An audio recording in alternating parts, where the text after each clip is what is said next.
Hello,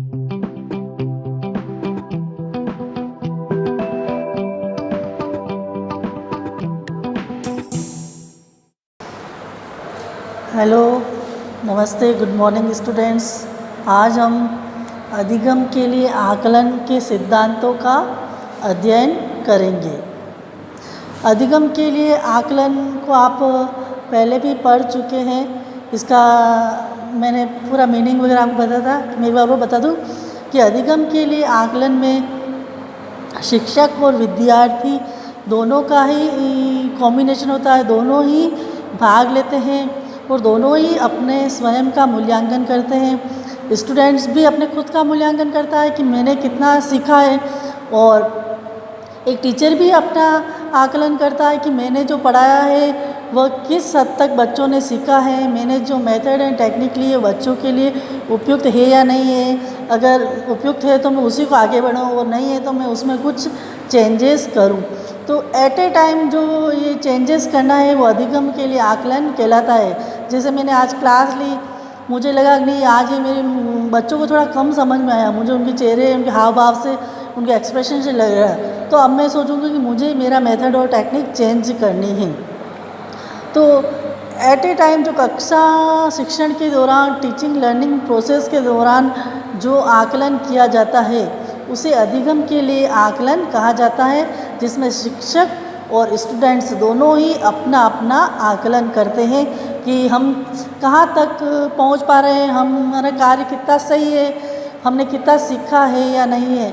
तो दोनों ही अपने अपने कार्यों का मूल्यांकन करते हैं कि मैं जो पढ़ा रही हूँ बच्चों तक पहुँच पा रहा है नहीं, और स्टूडेंट भी खुद का अपना आकलन करते हैं। तो इसके जो मेन प्रिंसिपल्स है वो उसका आज अपन पढ़ेंगे। सबसे पहले है प्रभावी पृष्ठ पोषण का सिद्धांत, थ्योरी ऑफ इफेक्टिव फीडबैक, कि फीडबैक कैसे मिलता है। ये अधिगम के लिए आकलन से फीडबैक कैसे मिलता है। तो जब स्टूडेंट्स और टीचर दोनों ही अपने अपने कार्य का आकलन करते हैं क्लास में, तो उसे एक फीडबैक मिलता है कि स्टूडेंट भी खुद देख लेता है कि मेरा जो आज टीचर ने सिखाया वो अगर अच्छा है तो मैं उस कार्य को आगे बढ़ाऊं, और शिक्षक भी देखता है कि मैंने जो पढ़ा है वो सही है या नहीं है। तो दोनों को ही फीडबैक मिलता रहता है, स्टूडेंट्स और टीचर को ही। मैंने आपको पहले भी बताया कि दोनों को ही इसमें योगदान होता है। तो दोनों को ही अपने अपने कार्यों का फीडबैक मिलता रहता है। स्टूडेंट खुद भी अपना आकलन करते हैं और अपने दूसरे दोस्तों से भी उनको आकलन उनका मिलता रहता है राय कि तुम्हारा ये प्रेजेंटेशन सही नहीं था। ये जैसे बीएड की क्लास में वगैरह हम लेते हैं, माइक्रो टीचिंग वगैरह में क्या होता है कि हम बाद में जब आपकी माइक्रो टीचिंग हो जाती है तो क्लास के बाद में हम दूसरे बच्चों से फीडबैक लेते हैं कि इसका पढ़ाया वो कैसा है, सही है या नहीं, इसे कहाँ सुधार की आवश्यकता है। तो इससे स्टूडेंट और टीचर दोनों को ही फीडबैक मिलता है अधिगम के लिए आकलन से। फिर अभिप्रेरणा पर प्रभाव का सिद्धांत, थ्योरी ऑफ इफेक्टिव मोटिवेशन, मतलब जब फीडबैक मिला है, क्या मिला है, सबसे पहले फीडबैक मिल गया है टीचर और स्टूडेंट दोनों को। अब फीडबैक मिल गया है तो उससे क्या है, बच्चे मोटिवेट होते हैं, टीचर भी मोटिवेट होता है, स्टूडेंट भी मोटिवेट होता है। अगर अच्छा प्रदर्शन रहा है उसका, और अगर माइक्रो टीचिंग में जैसे अच्छा प्रदर्शन रहा और उसके दोस्तों ने बोला कि नहीं तेरा ये अच्छा था, तो ये इंट्रोडक्शन स्किल अच्छी थी, ब्लैक बोर्ड पर करा तो उसकी राइटिंग अच्छी थी, तो उसे एक पॉजिटिव फीडबैक मिला अगर बच्चे को, तो उससे वो मोटिवेट होता है और उस कार्य को और अच्छे से अच्छा बेहतर करता रहता है। तो इस और टीचर को भी मिलता है, जब हम इस विद्यालय में पढ़ा रहे थे तो एक टीचर को भी मिलता है फीडबैक कि बच्चे कैसे सीख पा रहे हैं नहीं। वो उनका टेस्ट लेता है, टेस्ट में बच्चों ने अच्छे नंबर नहीं लिए और तो भी उसे मोटिवेशन मिलता है कि मुझे सुधार करना है। और अगर बच्चे ने अच्छे अंक प्राप्त किए तो भी उसे मोटिवेशन मिलता है कि हाँ मैं जो ये पढ़ा रहा हूँ ये सही पढ़ा रहा हूँ, मेरा जो मेथड और टेक्निक है वो दोनों सही चल रहे हैं। तो एक पृष्ठ पोषण भी मिला, फिर उससे उसको फीडबैक भी मिला। फिर थर्ड, शिक्षण समायोजन का सिद्धांत। इसमें जो टीचिंग में जो तो स्टूडेंट्स और टीचर दोनों ही अपने आप को एडजस्ट करते रहते हैं और सीखते रहते हैं। वो छात्रों के साथ एडजस्ट होते हैं और सीखते रहते हैं कि उनका कार्य कैसा चल रहा है। तो जब दोनों ही एक साथ कार्य करते हैं, दोनों एडजस्टमेंट सीखते हैं और अधिगम के लिए आकलन में उसी वक्त उन्हें फीडबैक मिलता रहता है, जिससे वो समायोजन करते रहते हैं। फिर छात्र सहभागिता का सिद्धांत, इसमें थ्योरी ऑफ स्टूडेंट पार्टिसिपेशन।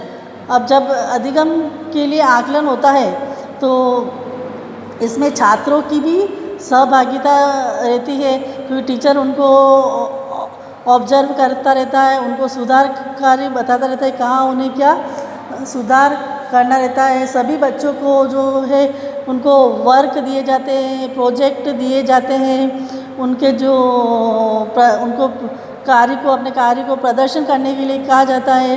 विभिन्न प्रकार के टेस्ट लिए जाते हैं और प्रोजेक्ट दिए जाते हैं। तो छात्र इससे क्या होता है कि वो एक सहभागी, मतलब वो अपने कार्य को एक दूसरे के साथ करना भी सीखते हैं और अपना एडजस्टमेंट करना भी सीखते हैं। फिर अधिगम पर प्रभाव का सिद्धांत, अगर जब उनको फीडबैक तुरंत मिलता रह रहा है, क्लास में ही मिल रहा है, क्लास समाप्त होने के बाद में ही मिल रहा है, तो इसका अधिगम पर अच्छा प्रभाव होता है, क्योंकि तुरंत उसमें सुधार कार्य होता रहता है। तो उससे क्या है, लर्निंग प्रोसेस अच्छा चलता है, मतलब सही चलता है, जैसा चलना चाहिए। अधिगम पर प्रभाव का सिद्धांत, क्योंकि उन्हें तुरंत फीडबैक मिल रहा है, स्टूडेंट को भी फीडबैक मिल रहा है और टीचर को भी फीडबैक मिल रहा है, तो इससे लर्निंग पर एक अच्छा प्रभाव होता है। स्टूडेंट और टीचर दोनों ही अपनी टेक्निक को सुधार लेते हैं।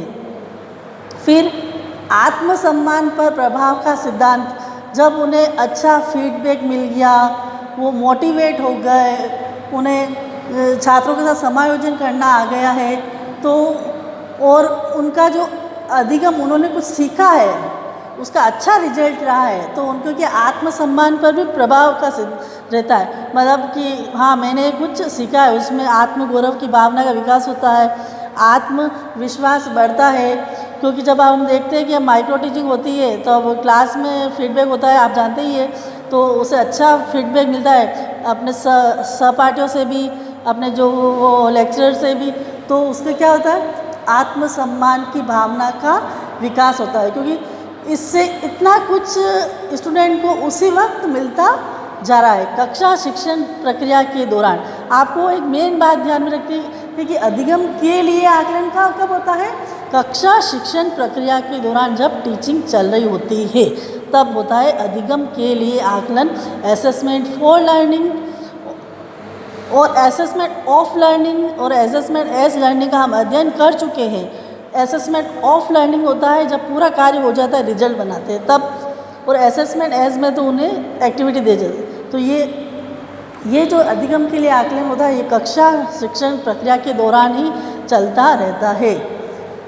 फिर होता है सृजन का विकास, थ्योरी ऑफ क्रिएशन का विकास कैसे होता है। जब स्टूडेंट को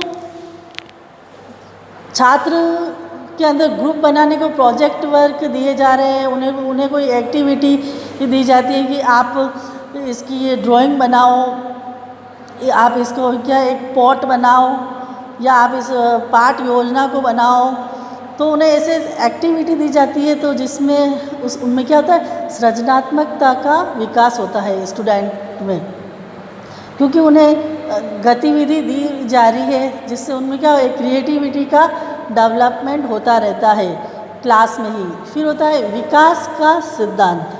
फिर जब स्टूडेंट को इतना फीडबैक भी मिल रहा है, मोटिवेशन हो रहा है, उसको उसमें आत्मसम्मान आ रहा है, समायोजन आ रहा है, वो सृजनात्मकता जो मेन होती है वो उसका भी इसमें डेवलपमेंट हो जाती है, तो बच्चे का क्या होता है, विकास होता है। मतलब अगर इतना सब कुछ मिल गया है तो बच्चे को क्या होता है, विकास मिलता है, तो इससे ये विकास का सिद्धांत भी बन जाता है। क्योंकि इतना सब कुछ स्टूडेंट को एट ए टाइम टीचर और स्टूडेंट दोनों को मिल रहा है, तो दोनों का ही विकास हो रहा है, स्टूडेंट का भी विकास हो रहा है और टीचर का भी विकास हो रहा है। फिर नेक्स्ट हमारा आता है ये सुधार का सिद्धांत, theory of reform. Theory of reform मैंने बताया कि अधिगम के लिए आकलन टीचिंग लर्निंग प्रोसेस, कक्षा शिक्षण अधिगम प्रक्रिया के दौरान ही होता है। अब जब इतना हुआ है तो कहीं कुछ अगर उससे कुछ उसकी जो कमियां बताई जाती है, स्टूडेंट और टीचर को जब अपनी कमी का पता चलता है तो वो उसमें सुधार भी कर लेते हैं। स्टूडेंट भी देखता है कि मुझे कहाँ सुधार करना है और टीचर भी देखता है कि मुझे कहाँ सुधार करना है। मेरी जो या तो टीचर ऑल ओवर देखता है, वो खुद के पढ़ाया गया भी देखता है, मेथड और टेक्निक या उसके करिकुलम को भी देखता है, उसके सिलेबस को भी देखता है। वो इन सब कुछ देखता हुआ उसमें सुधार की अपेक्षा करता है कि मैंने जो ये पढ़ा है या तो मेरा ये पाठ्यक्रम सही नहीं है या मेरी गतिविधियाँ सही नहीं है या छात्रों पे ओवरलोड हो रहा है, तो कहाँ क्या कमी हो रही है। उससे इतना सब कुछ करने के बाद उससे पता पड़ जाता है स्टूडेंट को भी और टीचर को भी, तो वो उसमें सुधार कर लेते हैं। तो इस प्रकार से यह एक प्रकार का सुधार का सिद्धांत भी है। फिर आता है नेक्स्ट है हमारा अनुसंधान संबंधी सिद्धांत, रिसर्च रिलेटेड थ्योरी। अब हमने इतना पढ़ा है, इतना सब कुछ हो गया, तो फिर क्या होगा, बच्चे में एक रिसर्च की भावना का भी विकास होता है, क्योंकि दोनों ही देखते हैं, दोनों को ही अपनी कमियों का पता चल रहा है, स्टूडेंट और टीचर को, तो वो दोनों ही उसमें अनुसंधान करते हैं, मतलब एक रिसर्च करते रहते हैं। छोटा रिसर्च, बड़ा रिसर्च। अब स्कूलों में तो होगा छोटा रिसर्च जो एक्शन रिसर्च होता है, जो हमारे स्कूल में कक्षा में होता है।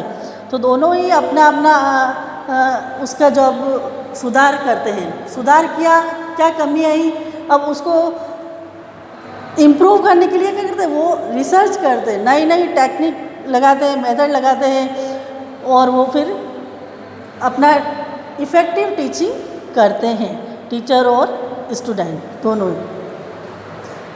फिर आता है लास्ट में आ गया आत्मसंतोष का सिद्धांत, थ्योरी ऑफ सेल्फ सेटिस्फैक्शन।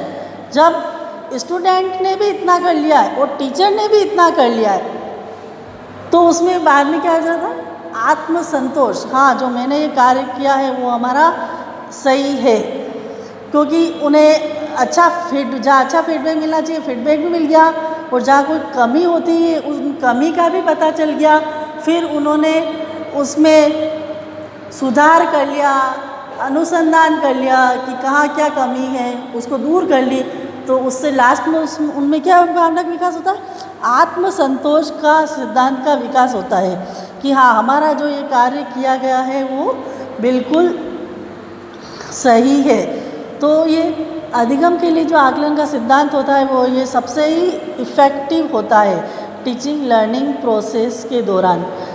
इसमें मैंने पहले बताया कि दोनों ही अपने अपने कार्य का असेसमेंट करते हैं, टीचर भी अपने कार्य का असेसमेंट करता है और स्टूडेंट भी अपने अपने कार्य का असेसमेंट करता है। तो इतना सब कुछ एक क्लास में हो जाता है, उसको अच्छा फीडबैक मिल गया, फिर वो अच्छा मोटिवेट हो गया, फिर वो छात्रों के साथ एडजस्ट भी हो पा रहा है और समायोजन भी हो पा रहा है, एक दूसरे को वो कोऑपरेट कर रहे हैं, जिससे उसका क्या हो गया, अधिगम अच्छा हो गया, लर्निंग प्रोसेस अच्छा हो गया, मतलब सीख लिया। दोनों टीचर और स्टूडेंट दोनों ही अच्छा सीख लिया, अपने अपने कार्य का असेसमेंट कर लिया, जिससे उनका होता है आत्मसम्मान अच्छा बनता है, उनमें सृजनात्मकता का विकास होता है और इसमें जिससे उनमें विकास की भी भावना होती है। और फिर इतना सब कुछ देख कमी का पता पड़ जाता है, फिर उन्हें कहाँ क्या सुधार करना है उसका वो पता लगा रहते हैं, फिर ये उस पर अनुसंधान करते हैं कि कैसे कैसे हम इनको सुधारेंगे, और लास्ट में इतना सब कुछ हो जाएगा तो उसमें आत्मसंतोष सेल्फ सेटिस्फेक्शन की भावना का विकास होगा टीचर और स्टूडेंट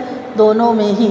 तो असेसमेंट फॉर लर्निंग होती है कक्षा में होता है, जब हमारा शिक्षण कार्य चल रहा होता है। तो मैंने आपको 3 जो इसके जो प्रतिमान है वो पढ़ा दिए हैं। धन्यवाद।